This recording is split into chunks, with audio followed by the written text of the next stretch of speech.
and welcome to Game Changer Live, brought to you by connorscoaching.com. If you like what we bring, please take a moment to log into YouTube, like, subscribe, and leave a comment that will help us grow.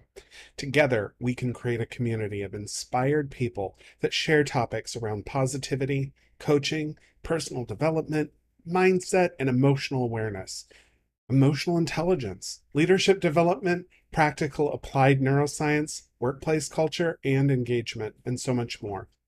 We go live on Wednesdays at 3:30 p.m. Pacific Standard Time, and we go live because we want to show the world our authentic self, not our edited,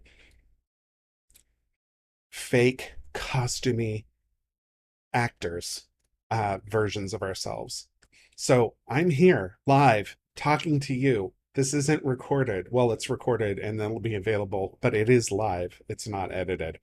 And guests join us on the second and fourth Wednesday of each month to bring us even more inspiration and to help us all get the best of ourselves so that every day we wake up and see the best version of ourselves in the mirror. So let's get inspired. Today we're talking about journaling. But before we do that, just a little bit about me. I'm Daniel Connor. I'm the owner of Connor's Coaching. I'm the host of Game Changer Live, and stuck individuals on the brink of major change hire me to help them find new direction, purpose, and to plan their future lives so that they can start living in the present and be the best version of themselves that they can imagine. Journaling is one of the biggest tools that I have as a coach, and it's an oldie but a goodie, right? It's been out there for a really long time. But I want to dispel a few myths around journaling, and I want to explain the science that creates the magic that journaling represents and how it can actually transform the world that you live in. So let's just take for a moment and imagine that you have a book and a pen, and that whatever you write down in that book shapes the reality around you. Having your thoughts and your feelings expressed in this book creates a new reality for you to experience, creates new meaning that you're experiencing as you live your life, and that you can decide the type of person and the journey that you have as a character in your own story. Well, you don't have to imagine it, because journaling actually give you that. Neurologically speaking, there's very little difference between you creating your reality in a journal and you living your life on subconscious level just as is. The big difference is that when you journal about it, it's in your conscious mind, and you can choose what emotions go in that book. So we're going to define journaling as the act of expressing yourself, your thoughts and your feelings and your ideas in either writing, in video, or in art. It can either be electronic, digital, it could be symbolic or literal. It could be analog. It doesn't matter. These are all valid forms of journaling. No, we're not just talking about a Dear Diary situation here, right? I don't know. On Netflix, I've been watching the Vampire Diaries lately, and at the first 5 or 6 episodes at the end or at the beginning of each show, there's this section where they're like, "Dear Diary, today I had all of these emotions and whatnot." We're not talking about that, right? Although it could be. We're talking about the method that works the best for you, and that's going to be different depending on who you are. And there are all sorts of different journaling systems out there, like bullet journaling. I came up with an idea of comic book journaling, where you wrote a comic frame that showed you experiencing the emotion that you're experiencing. You could free write, you could blog, you could vlog, right? Video, or you could paint, express yourself. Artistic expression of emotions is just as meaningful as verbal expression of emotions. Showing how you feel love is just as valid as expressing how you feel love in art.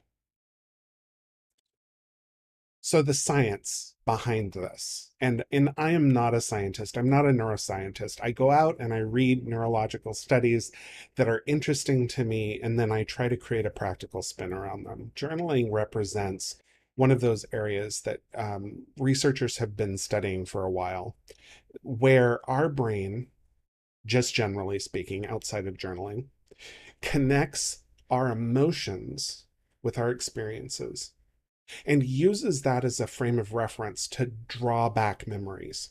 So when I took a psychology class in college, and my professor talked about going on a date and spilling spaghetti on his lap and feeling just this tremendous amount of embarrassment. And then the next time that he spilled spaghetti in his lap, even though he wasn't on a date, he felt that same embarrassment and that memory came flooding back. This is a method of neurological function called somatic marking, in which the emotions that you're experiencing, which are a series of hormones that your body is releasing, are actually logged and used to identify your memories. Okay. When you go through life normally without journaling, your subconscious is doing this somatic marking for you. It's attaching what is happening with the emotions that you're feeling and using those emotions as a system of reference for it to draw those events back in the future, so that if you're in the same situation, you know how to deal with it, you know how to handle it, and you can make better choices. But that's all on a subconscious level. You're not actively doing this, right? Well, when you journal, and specifically, when you journal expressively and you connect the feelings that you're having with the thoughts and the actions and the activities that are around you, it takes it out of the realm of the subconscious and puts it in the realm of the conscious, but it still uses the same somatic marking, which means that you can write your decision making, you can write your memories, you can write the way that you want life to work going forward. And this has an added benefit of reducing your anxiety, reducing the intensity of the emotions that you're experiencing, and helping you to make better conscious choices about your events rather than being a responder or a reactor to the situation in your life. Instead, you're the decision maker, you're the executive, you're the logistic master of your life. And these emotions can help you. A lot of people think that logic means a lack of emotions, and that is false. Your brain uses emotions to create new logic. And so, um, and it also beneficially helps you sleep better at night. And there's some reasons behind this. And the reasons behind that are really complex, but I'm gonna simplify it a little bit. We're gonna talk about clutter for a second. Okay. There's a TED talk out there called Clutter From Clutter to Clarity. It's a TEDx talk. And she talks about how clutter largely is just postponed decision. You pick up a piece of paper, you put it on your desk, and you don't do anything with it because you're going to do something with it later rather than dealing with it now. And that is a lot like how a modern computer functions. So your computer has hundreds and hundreds of programs running in the background, and those all take up resources. Even when your computer isn't being actively used, whatever programs are being run on it actively use up bandwidth and resources your computer needs to run. And human beings are just a fancy emotional version of a computer. When you have all of these thoughts and emotions and whatnot cluttering your life around you, you're dragging all of that weight with you wherever you go. Journaling helps take them out of your active memory, your active subconscious, and transforms them into something that your brain recognizes as stored. So if it's in a book, you have your portable organized memory storage device right there. And your brain knows that it doesn't have to keep those thoughts circulating or you'll forget them. It knows that you could just go and look at that book. So that helps settle your thoughts. And a lot of my clients who feel scattered or disorganized or stuck, this is the best way for them to get those thoughts down on a piece of paper. And I'm one of them. Um, I used to I used to post on LinkedIn I used to free write every morning. This was before I really had an active business. This was while I was getting my certification, posting my thoughts um, for myself, not for other people, so that I could get them out of my active memory, out of my subconscious, and into a document that I could then look at and edit and change. And it really helped transform the identity of what I believe, what I say, and how I behave. So, um, before we get into my tips for good journaling habits, I want to talk about one pitfall or trap to avoid when you journal. And if you watch the Vampire Diaries, it's pretty much everything that they're doing in that. By the way, that's like 12 years old, so I don't. That's not a great reference to modern people, but um, it's in my active memory.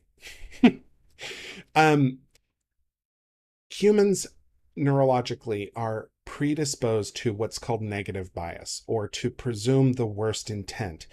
And this is a survival mechanism because it's in your best interest that if a tiger is running at you, that you know how to defend yourself, to run away, to hide, whatever you need to do. And that's great when a tiger's actually coming after you. But when your manager is walking across the workroom floor and is going to come talk to you, that's not necessarily the best kind of thoughts to have. He's not going to actually eat you or attack you with a knife. He probably just wants to have a conversation. Maybe he just wants to say hi. Maybe he wants to vent about something else. And so we have this negative bias, and this can appear in your journaling as the victim story, where life is happening to you and you have no control over it, and it's causing you to feel all of these things. So when we're talking about journaling, we're presuming that we avoid that negative bias, that victim story mode. And that is really where my tips for good journaling habits begin. Let's avoid that victim story. Life isn't just happening to you. You are an actor in your story. Every single human being on this planet wakes up with the intent to be the hero in their own. Oh my goodness. Siri wants to talk. Okay. So, anyway, every human being wakes up with the intent of being the hero in their own story, right? And when we tell the victim story, we stop being the hero. We start being an NPC or non-playing character in our story. We're no longer an actor in our world. So when we're journaling, we want to avoid that pitfall, that trap. And if you can do that, then your journal really will transform your life into something that you're just experiencing, into something that you're living. So when you're starting out with journaling, and so this really is a beginner tip here, do it regularly.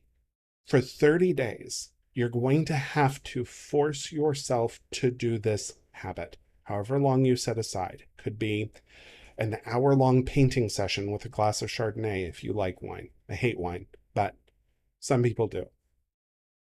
Or it could be a 15-minute sit down and open up a journaling app. There are plenty of apps out there on the App Store that will actually send you reminders to help remind you to journal. If you need that kind of support, that's a great way to get it. Or it could be 5 minutes to jot down your feelings in bullet form. It doesn't have to be a whole ritual, right? It can be. But the point is that you're going to need to force yourself to do it for 30 days. I challenge you for 30 days to set aside a specific amount of time and do it regularly every day. In an app, in a piece of paper, on a post-it note. I don't care what the format is. In fact, one of my friends has a journal that she calls her leaf journal, where she gathers thoughts that she, and shout out to you out there. You know who you are. I'm sure you're watching this. But she takes all of those scraps of paper and puts them together in a journal, right? Those are her thoughts, and she's constantly writing in that journal, I'm sure. I have another friend who's trying out bullet journaling. There are plenty of YouTube channels out there dedicated to telling you exactly how to do that. My goal is for you to find a method that works for yourself. And you can try out different methods for that 30-day period. Try a different method out each week. I don't care. Um, but do give it a couple of days, a couple of tries for each method, right? Once you've gotten through that first 30 days, you've broken through the habit barrier, at which point your brain stops thinking about this as a task that you actively have to perform and starts thinking about it as something that is just part of your normal day. And at that point, then you can get a little bit more relaxed about it. But I think that you're going to find that it's such a meaningful part of your life that you're going to want to continue. So when you do this behavior, for each week that you're doing it, I want you to have a list of things that you're going to express specifically. So these could be the same set of 3 or 4 questions that you ask yourself each time, or it could be a goal in mind for your art piece or whatever it is that you're doing creatively. So here's an example. How am I feeling?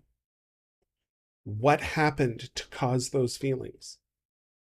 What happened? What events did I observe that I am feeling this way about? What do I feel inspired to change?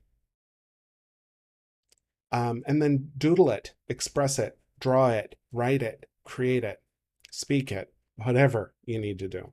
Another path. Where am I feeling stuck? Why do I feel stuck? What can I try? Come up with your regular questions, your 3 or 4 questions that you're going to answer in your journal every single time. With bullet journaling, if you're doing bullet journaling, I believe that that's kind of more of a, what am I thinking about actively? What are some ideas? And then what are my goals for today? And then what actions do I need to take? Like there are specific formulas to follow with bullet journaling. But when you're doing this, having that structure can really help you set out for a good habit. And then when you're doing this, I want you to go back 30 days or 7 days, even if you're first starting out, and read your journal, look through it, and glean the information and make decisions about it. Because if you're not observing your journal, you're still in that subconscious realm. Putting it out on the table and talking about it and doing something about it transforms it into life altering behavior. Because it's one thing to be a participant in your life where life is happening to you subjectively and you're here in it. And it's another to actively go back and observe what you did, how it happened, and to make decisions based off of that. And that's really the magic of journaling. One of the two magics. One is it transforms your mindset about life and about your emotions and takes control over your subconscious so that you can make conscious choices purposefully. And the other is that you get this third perspective, this perspective of yourself, that maybe you didn't like how you handled a situation, and now what are you going to do about it? And you can even make your journal about observing the information in your journal a couple of days ago, or a week ago, or a month ago. Um, This is going to be another one of those short episodes, which is perfectly fine. I'm here authentically being myself so that you can resonate with me. If you really like what you're hearing, I do take on personal clients. And for anyone who's watching this who wants to hire me as a coach or is curious about hiring me as a coach, it starts with a 60-minute discovery call during which I will help coach you on a topic of your choice. And we're going to go over what coaching is and isn't. And there'll be a soft sale piece of, do you want to hire me? If you do want to hire me from one of those calls, mention magic journaling, and I will give you a 20% off discount of my normal package fee for the package that you purchase, if that's the direction that you want to go. And there is no obligation. Setting up that 60-minute appointment, that's free regardless. That's without the deal. It doesn't matter. And this deal for the 20% off, that's available until the end of October of 2022 specifically. And so, yeah, if you like what we talk about here. Thank you so much for watching us. If you like what you talk about, we are growing here on YouTube, and it would mean the world if you logged into YouTube, liked the video, subscribed to the channel, and then left a comment about what inspired you. Next week, I will be back to talk about mental wellness and how coaching supports your mental wellness and mental fitness, um, without getting in the way of therapy, because I'm an ICF certified coach. ICF is the International Coaching Federation. They subscribe to a system of ethics, and those ethics include drawing a very distinct line between what is therapy and what is coaching. I'm not a therapist, but what I do does support your mental health and mental wellness. Think of it as mental fitness, and think of journaling as one of the exercises that really helps you stay mentally fit. If you want to tune in for that, it'll be next Wednesday at 3:30. And we're going to tune out now. So thank you so much for watching. Thank you for being part of our community. And if you're inspired to journal, please let us know in the comments. Talk to you later, and have a great life, great week. And I'll